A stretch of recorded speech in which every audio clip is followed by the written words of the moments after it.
전문의로 수고하시는 한성희 씨가 자신의 책에서 작가 에릭 시걸에 대해서 이야기를 합니다. 에릭 시걸은 굉장히 유명한 작가입니다. 여러분 아시는지 모르겠지만 TV로도 상영이 됐었던 닥터스의 원작자이기도 하고 우리 어르신들도 알만한 러브스토리라는 영화의 원작자이기도 한 사람이 바로 에릭 시걸입니다.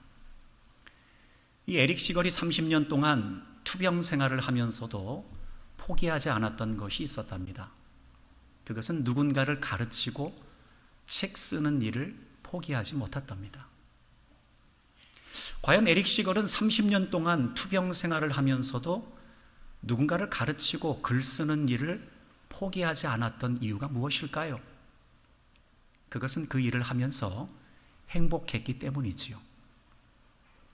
우리가 잘 알고 있는 발레리나 강수진 씨, 그녀는 굉장한 연습벌레였습니다.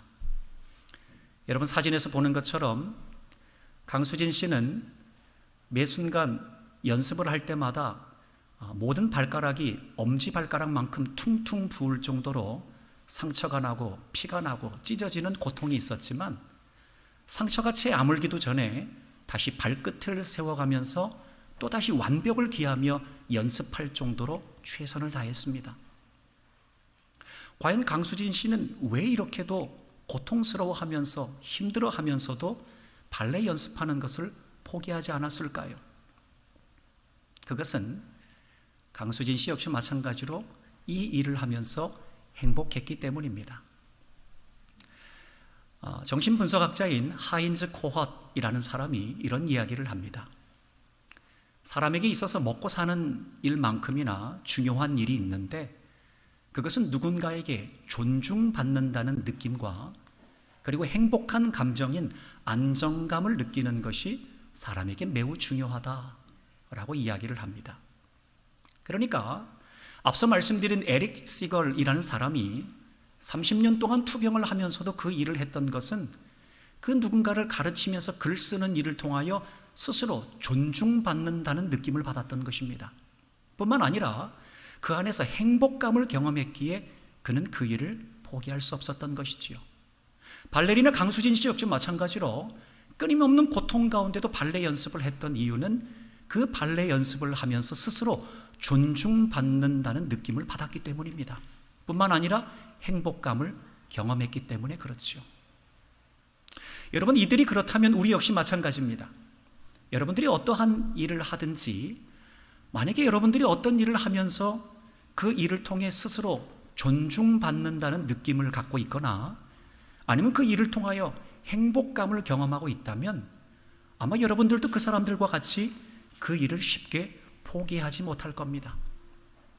어떤 분들은 에릭 시걸과 같이 누군가를 가르치면서 스스로 존중받는다는 느낌과 행복감을 경험할 수도 있고 또 어떤 사람들은 봉사를 하면서 그런 감정을 경험할 수도 있고 아니면 어떤 사람들은 무언가 열심히 공부를 하면서 아니면 책 한 권을 완독하는 즐거움을 통하여서 그러한 기분을 느낄 수도 있고 아니면 어떤 사람들은 직장이나 아니면 기업을 통하여서 자기가 원하는 어느 정도의 업적을 이룰 때 그러한 감정을 느낄 수도 있고 또 어떤 사람들은 통장에 잔고가 늘어가는 것을 보면서 그러한 감정을 느낄 수도 있고 어쩌면 어떤 분들은 자녀들을 키우면서 그러한 감정을 느낄 수도 있겠지요.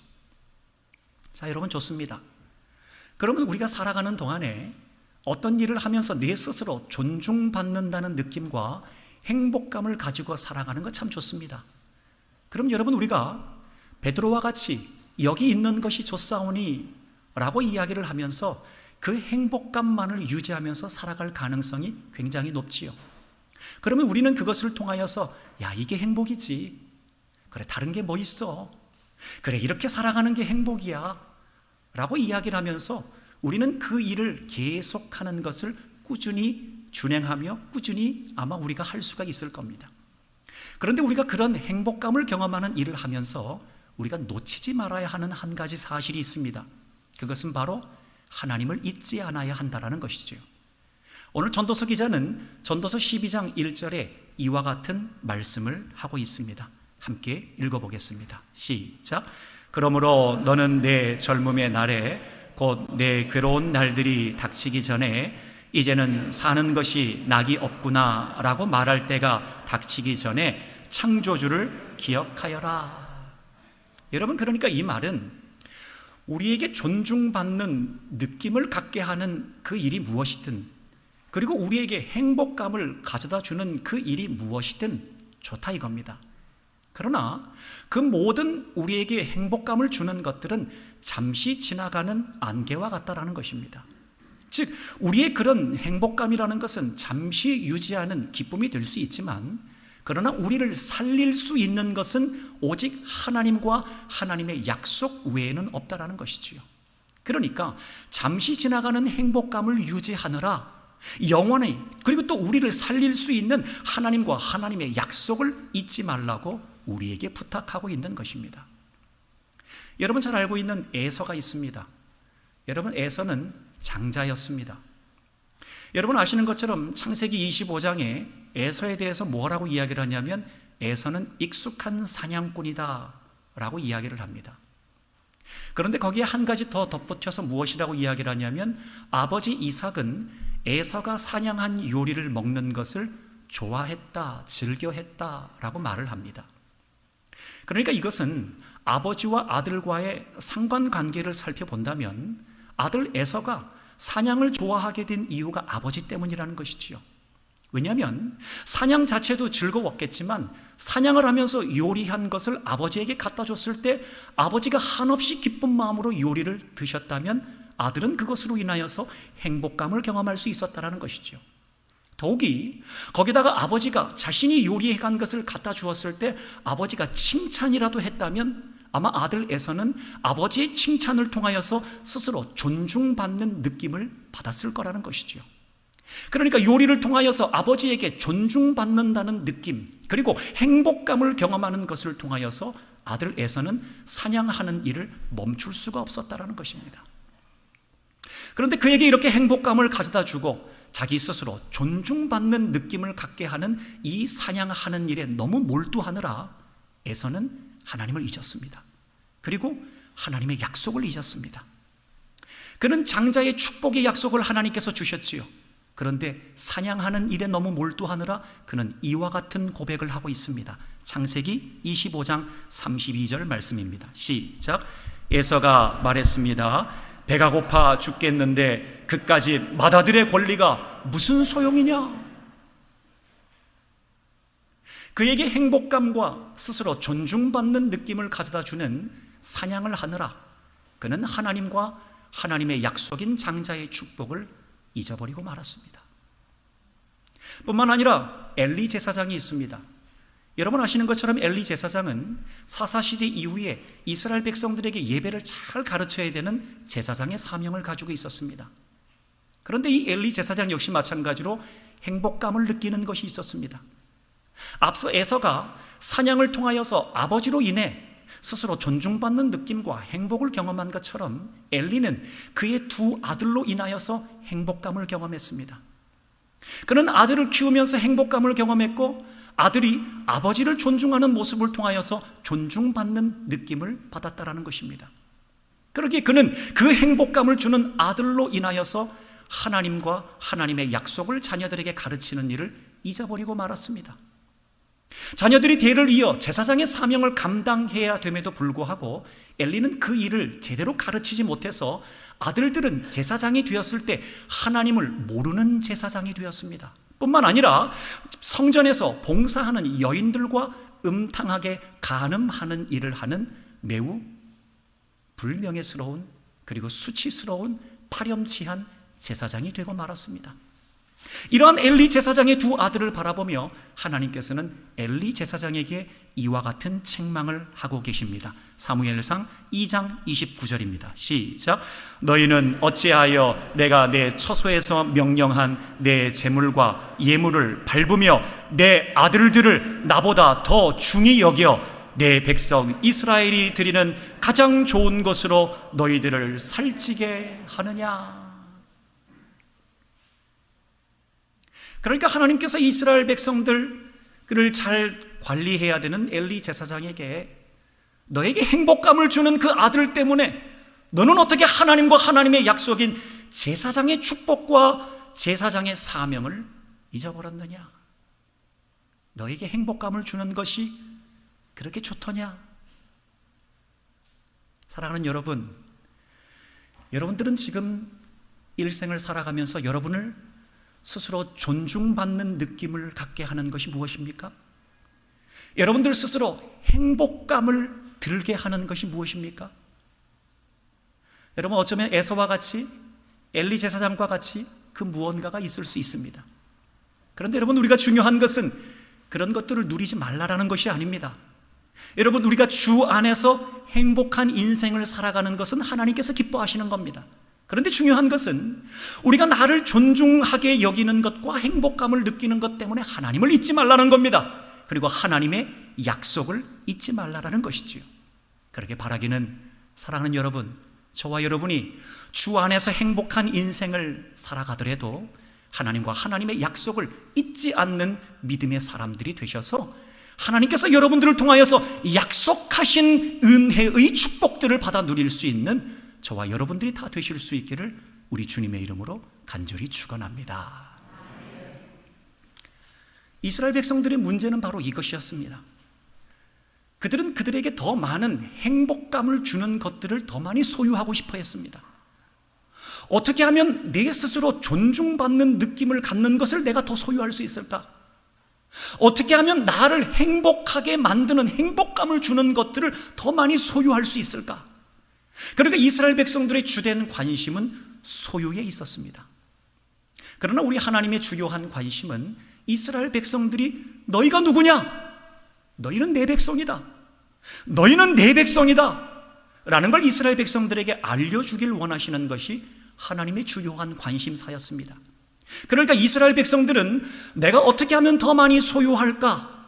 그러나 하나님께서는 너희가 내 백성이다 라는 것 이 사이에서 팽팽한 긴장감이 흐르고 있었다라는 것입니다. 여러분, 여기에 대해서 예를 들자면 제가 공을 하나 들고 있습니다. 그런데 이 공을 들고 제가 빙글빙글 돌리면 제 손 안에 있는 공은 제가 쥐고 있지만 제가 돌리는 힘에 의해서 이 공은 바깥으로 나가려고 할 겁니다. 그것을 원심력이라고 합니다. 그러니까 이스라엘 백성들은 어떻게든 죄의 원심력을 가지고서 하나님과 더 멀어지려고 애를 썼다라는 것이죠. 더 많은 것들을 소유하기 위해서 죄의 원심력으로 더 하나님과 멀리 멀어지고자 하는 것이 이스라엘 백성들의 마음이었다라는 겁니다. 그런데 반면에 하나님께서는 제가 공을 들고 또 빙빙 돌릴 때 공이 밖으로 빠져나가지 못하도록 안으로 끌어당기는 힘이 있습니다. 그것을 뭐라 그러냐면 구심력이라고 이야기를 합니다. 그러니까 이스라엘 백성들은 더 많은 것들을 소유하기 위해 죄의 원심력으로 하나님과 더 멀리 나가려고 할 때 우리 하나님께서는 끊임없이 구원의 구심력으로 끌어당기셨다는 겁니다. 어디 가냐 내 백성이다. 끊임없이 구원의 구심력으로 끌어당기신 분이 살아계신 하나님이셨다는 겁니다. 그러니까 죄의 원심력과 구원의 구심력이 아주 팽팽한 긴장 관계 가운데 있었다는 겁니다. 그런데 이스라엘 백성들이 넘지 말아야 할 선을 넘고 맙니다. 이스라엘 백성들은 더 많이 그들에게 행복감을 주는 것들을 위해 결국 그들은 우상 숭배에 빠져버리고 맙니다. 그들은 더 많은 것들을 소유하기 위해, 그들은 더 많은 즐거움을 누리기 위해, 더 많은 쾌락을 누리기 위해 하나님께서 팽팽하게 긴장관계를 붙들고 있는 이 구원의 줄을 스스로 끊어버리고 우상숭배로 죄의 상태로 빠져들고 말았습니다. 하나님께서 끊으신 것이 아니라 이제 이들의 죄의 원심력으로 우상숭배로 인하여 스스로 하나님의 구원의 구심력의 끈을 끊어버린 겁니다. 그들은 죄의 상태에 빠져버리고 말았습니다. 이런 이스라엘 백성들의 상태에 대해서 하나님께서는 에스겔 선지자를 통하여 이와 같이 말씀을 하고 있습니다. 에스겔 8장 18절 시작. 그러므로 나도 분노로 갚아 불쌍히 여기지 아니하며 긍휼을 베풀지도 아니하리니 그들이 큰 소리로 내 귀에 부르짖을지라도 내가 듣지 아니하리라. 구원의 팽팽한 긴장관계가 있는 상태에서 죄의 원심력에 의하여 우상숭배에 빠져 스스로 끈을 버리고 끊어버린 이스라엘 백성들은 결국 죄의 상태에 떨어지고 말았습니다. 그 죄의 상태에 대해서 하나님께서 뭐라고 말씀을 하셨냐면, 내가 더 이상 이제 너희들의 기도를 듣지 않겠다. 여러분, 이게 죄의 상태입니다. 여러분, 죄의 상태가 되면 우리가 아무리 기도해도 하나님께서 우리 기도를 듣지 않습니다. 그런데 하나님만이 아시는 게 아니라 우리도 압니다. 내가 죄의 상태에 빠져 있으면 내 기도가 지금 하나님께 응답이 되는지 상달이 되는지 내가 더 잘 압니다. 내가 더 잘. 기도를 해도 여기서 맴도는 것 같습니다. 여러분, 경험해 보셨잖아요. 기도를 해도 여기서 맴도는 것 같습니다. 죄의 상태에 빠져 있기 때문에 그렇습니다. 더 이상 하나님께서 우리의 기도를 듣지 않기로 작정하신 겁니다. 너가 죄의 상태로 빠져 있으니 내가 더 이상 기도를 듣지 않겠다. 그리고 너는 내 음성을 듣지 못할 것이다. 이게 바로 죄의 상태에 빠진 우리의 모습입니다. 여러분, 죄의 상태에 빠지게 되면 그때부터는 공허감이 찾아오기 시작합니다. 하나님께서 구원의 구심력으로 우리를 구원의 끈으로 묶어주셨을 때에는 그 구원의 줄을 통하여서 하나님께서 우리에게 흘려보내주시는 은혜가 우리에게 들어옵니다. 은혜가. 그러면 우리 마음에 공허한 마음이 안 생기지요. 은혜로 채워집니다. 은혜로 채워집니다. 그런데 구원의 끈이 끊어지고 죄의 상태에 떨어지게 되면 그때부터는 이제 하나님께서 우리에게 주시는 은혜가 없기에 우리의 마음에 공허함이 가득하게 됩니다. 그러면 그 공허한 마음을 채우기 위해 우리는 인간적인 노력을 합니다. 음란함에 빠집니다. 쾌락에 빠집니다. 즐거움에 빠집니다. 술 취함에 빠집니다.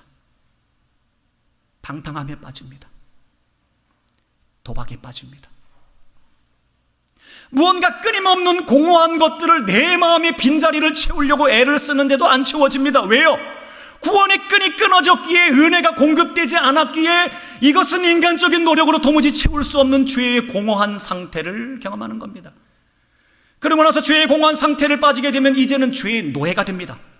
여러분, 죄의 노예가 된다는 것은 내가 죄 때문에 힘들어하는 걸 압니다. 여러분, 우리 자신이 제일 잘 압니다. 내가 어떤 죄에 걸려 넘어지는지. 그런데 그 죄에 걸려 넘어지는 내 자신 때문에, 그 죄 때문에 내 주변에 있는 사람들까지 힘들게 합니다. 나도 그 죄 때문에 넘어지는데 나의 가족도 나의 죄 때문에 넘어지게 만듭니다. 주변에 있는 사람들도 죄 때문에 넘어지게 만듭니다. 나 때문입니다. 그래서 그걸 알고 가슴을 치며, 아이고 하나님, 내가 여기서 좀 빠져나왔으면 좋겠습니다. 하나님, 내가 이 죄의 상태에서 좀 빠져나왔으면 좋겠습니다 라고 애원을 해도 빠져나올 수가 없습니다. 왜요? 죄의 노예가 되어 있으니까요. 질질 끌려다닙니다. 죄를 짓고 또 회개하더라도 회개하는 것이 아니라 하나님과 진정한 관계가 회복되지 않아서 질질 끌려다니는 겁니다. 죄의 노예 상태가 되는 겁니다. 그리고 갈등의 상태가 됩니다. 하나님과 나와 갈등뿐만 아니라 이제는 사람과 갈등 관계가 됩니다. 혈육을 나눈 부모와 형제 자매와의 갈등 관계가 생기게 되고, 성령으로 하나 된 교회 안에서의 갈등 관계가 생기게 됩니다. 풀고 싶지 않습니다. 왜요? 우리가 죄의 상태에 빠져 있으니까 풀고 싶지 않은 거예요. 죄의 상태에 빠져 있으니까 풀고 싶지 않은 거예요. 내가 왜? 그렇게 죄의 상태에 빠져서 죄의 노예와 죄의 갈등의 상태로 살아가다가 결국 우리에게 죽음이 오는 그 순간, 죄의 상태에 빠져 있는 사람이 갈 곳은 바로 둘째 사망입니다. 둘째 사망에 대해서 요한계시록 20장은 이와 같이 설명을 하고 있습니다. 함께 보겠습니다. 시작. 또 내가 보니 죽은 자들이 큰 자나 작은 자나 그 보좌 앞에 서 있는데 책들이 펴 있고 또 다른 책이 펴졌으니 곧 생명책이라. 죽은 자들이 자기 행위를 따라 책들에 기록된 대로 심판을 받으니 바다가 그 가운데에서 죽은 자들을 내주고 또 사망과 음부도 그 가운데에서 죽은 자들을 내주매 각 사람이 자기의 행위대로 심판을 받고 사망과 음부도 불못에 던져지니 이것은 둘째 사망 곧 불못이라. 누구든지 생명책에 기록되지 못한 자는 불못에 던져지더라. 아멘. 여러분, 하나님과 우리 사이에 구원의 팽팽한 긴장관계가 끊어져 죄의 상태에 빠지게 되면 결국 우리가 가야 할 곳은 둘째 사망인 지옥불의 심판이라는 겁니다. 그러나 너무나도 감사하게도 이 문제를 해결해 주시기 위해서 예수님께로 이 땅 가운데서 오신 줄로 믿습니다. 예수님께서 이 문제를 해결하기 위해 이 땅 가운데 오신 겁니다. 그런데 예수님께서 그저 신약에 갑자기 나타나서 내가 너희들의 죄를 용서해 주기 위해 십자가에 죽을 것이다 라고 즉흥적으로 이야기한 것이 아니라, 이 예수님이 우리 죄를 위해 십자가에 달려 죽으실 것을 이미 수백 년 전에 여러 선지자들을 통하여서 예언된 사실이라는 겁니다. 수백 년 전에 특별히 이사야 선지자를 통하여서 메시아 구세주가 올 것인데, 그 구세주가 너를 죄의 나락으로 떨어지지 않고 둘째 사망에 빠지지 않기 위해서 예수님께서 너희들을 위해 오실 것이다 라고 말씀하신 것이 오늘 본문 이사야서의 말씀이라는 겁니다. 우리 함께 읽어보겠습니다. 시작. 그가 찔림은 우리의 허물 때문이요 그가 상함은 우리의 죄악 때문이라. 그가 징계를 받음으로 우리는 평화를 누리고 그가 채찍에 맞음으로 우리는 나음을 받았도다. 우리는 다 양 같아서 그릇 행하여 각기 제 길로 갔거늘 여호와께서는 우리 모두의 죄악을 그에게 담당시키셨도다. 아멘. 여러분, 그러니까 우리가 죄로 인하여서 죄의 상태에 빠져서 둘째 사망에 떨어질 수밖에 없었던 우리를 이제 예수님께서 십자가에 피를 흘려 죽으심으로, 창에 찔리고 못에 찔려 죽으심으로 우리의 죄를 대속할 수 있는 은혜를 주셨다는 겁니다. 여러분, 이것은 죄가 용서함 받기 위해서는 반드시 죄의 대속물이 필요합니다. 피 흘림이 없은즉 사함이 없느니라. 즉 우리의 죄를 용서받기 위해서는 죄를 대신한 대속물이 반드시 필요한데, 예수님께서 우리의 죄를 대속할 대속물이 되어주셨다는 겁니다. 그러니까 예수님께서 우리 죄를 위해서 십자가에 달려 죽으신 것을 믿는 믿음의 사람들은 어떻게 된다는 것입니까? 이제 우리의 모든 죄가 용서함 받아서 죄의 상태에서 다시금 구원의 상태로 옮겨오는 은총을 누리게 되었다는 겁니다. 그러니까 예수님을 믿기만 하면 이제 이전에 끊어졌던 관계가 다시 회복되어 하나님께서 구원의 팽팽한 긴장 관계로 우리를 회복해 주신다는 겁니다.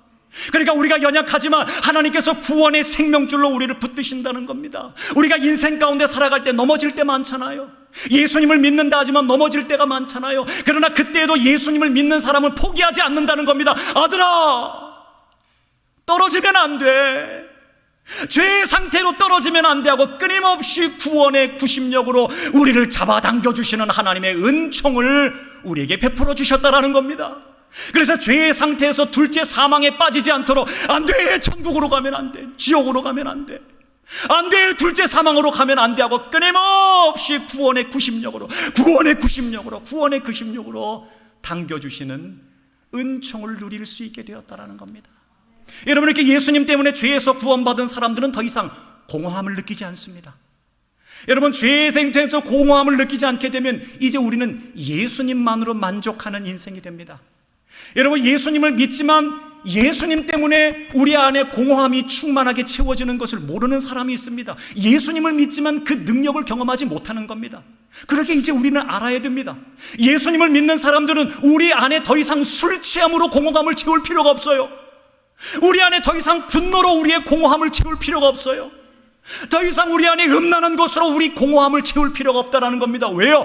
예수님을 믿어서 구원의 구심력으로 우리를 잡아당겨 주시기 때문에 우리 안에 다시금 은혜가 흘러오는 겁니다. 그러기에 주여 내 안에 충만하게 임재하여 주시옵소서 라고 주님의 이름을 부르며 기도하게 되면 우리 안에 공허한 마음이 예수님으로 충만하게 되는 은총을 누릴 수 있게 되었다라는 것이지요.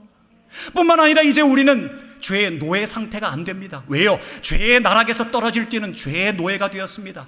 그러나 이제 다시 한번 구원의 구심력으로 하나님께서 우리를 잡아당겨 주시기에 이제 우리는 죄의 노예 상태에서 건짐받는 은총을 누리게 되었다는 겁니다. 뿐만 아니라 이제 우리는 더 이상 갈등하는 관계가 아닙니다. 하나님께서 다시금 우리를 구원의 구심력으로 당겨주시기에 이제 우리는 하나님과도 갈등하는 사이도 아니고 사람과도 갈등하는 사이가 아닙니다. 왜요? 우리 안에 평화를 주시기 때문입니다. 우리 안에 평화를 주시기에 이 평강과 평화와 사랑을 가지고 선포할 수 있는 사람이 된 겁니다. 여러분, 그러게 예수님께서 말씀하시잖아요. 우리가 서로 사랑하면 사랑하는 모습을 통하여 믿지 않는 사람들이 우리가 예수님의 제자인 줄 알리라. 여러분, 예수님 때문에 죄의 노예 상태에서, 갈등의 상태에서 극복된 사람은 우리 안에 평강이 흐르는 거예요. 그래서 사랑하고 싶은 마음이 생기는 거예요. 그런데 그것을 표현할 때 믿지 않는 사람들이 아는 거예요. 아, 저분은 예수님 믿는 사람이구나. 아, 저분은 예수님 믿는 사람이구나. 그게 예수님이 임한 평화의 상태의 사람이지요. 그러게 이제 우리는 죄의 상태에서 둘째 사망에 빠지지 않게 되었습니다. 이제 우리는 최후의 심판의 자리에서 의롭다 인정함을 받을 수 있는 믿음의 사람이 되었습니다. 로마서 6장 6절에서 7절 시작. 우리가 알거니와 우리의 옛사람이 예수와 함께 십자가에 못 박힌 것은 죄의 몸이 죽어 다시는 우리가 죄에게 종노릇하지 아니하려 함이니 이는 죽은 자가 죄에서 벗어나 의롭다 하심을 얻었음이라. 아멘. 더 이상 죄의 노예에 빠지지 않고 둘째 사망에 이르지 않게 된 우리는 건짐을 받아 의롭다 하는 인정함을 받는 믿음의 사람이 되었다는 것이지요. 사랑하는 여러분, 여러분이 신앙생활하면서 여러분은 어떠한 일 때문에 여러분 스스로 존중받는 느낌이 있습니까? 돈 때문에요? 아니면 명예와 권력 때문에요? 아니면 목소리가 커서요? 아니면 힘이 세서요? 여러분에게 행복감을 주는 것이 무엇이 있습니까? 여러분, 좋습니다. 주 안에서 여러분들이 존중받는 느낌을 받고 행복감을 누리면서 사는 것, 우리 주님께서도 기뻐하십니다. 그러나 우리가 잊지 말아야 되는 것이 있습니다. 하나님을 잊으면 안 됩니다. 그리고 하나님의 약속 예수 그리스도를 잊으면 안 됩니다. 우리에게 행복감을 주는 것들을 너무 붙들고 살아가다 보면 그것이 나도 모르게 우상이 될 수 있습니다. 그러면 우리는 죄의 상태에 떨어지게 됩니다. 그러면 하나님과 우리 사이에 팽팽한 구원의 구심력의 줄이 끊어지게 됩니다. 그러면 우리도 모르는 사이에 죄의 상태에서 둘째 사망에 빠지게 되는 안타까운 인생이 될 수 있다는 것이지요. 사랑하는 여러분, 바라기는 이제 우리에게 모든 죄의 상태에서 건져주신 예수 그리스도로 인하여서 내가 더 이상 죄의 상태가 아니라 죄의 노예 상태가 아니라 이제 구원의 상태로 변화되어 구원의 은총을 누리는 믿음의 사람 되어 둘째 사망에 빠지는 것이 아니라 의롭다함을 인정함을 받는 천국 백성이 된 줄로 믿습니다 하는 이 믿음의 은총을 회복하는 여러분들이 되셔서 여러분들을 통하여서 하나님의 구원의 구심력이 팽팽하게 다시 한번 연결되는 은총을 경험하여 주의 당기시는 은혜, 구원으로 당기시는 은혜, 은혜로 당기시는 은혜, 축복으로 당기시는 그 은혜를 경험하는 믿음의 긴장감을 다시 한번 회복할 수 있는 주의 사람들이 다 되실 수 있기를 우리 주의 이름으로 간절히 축원합니다.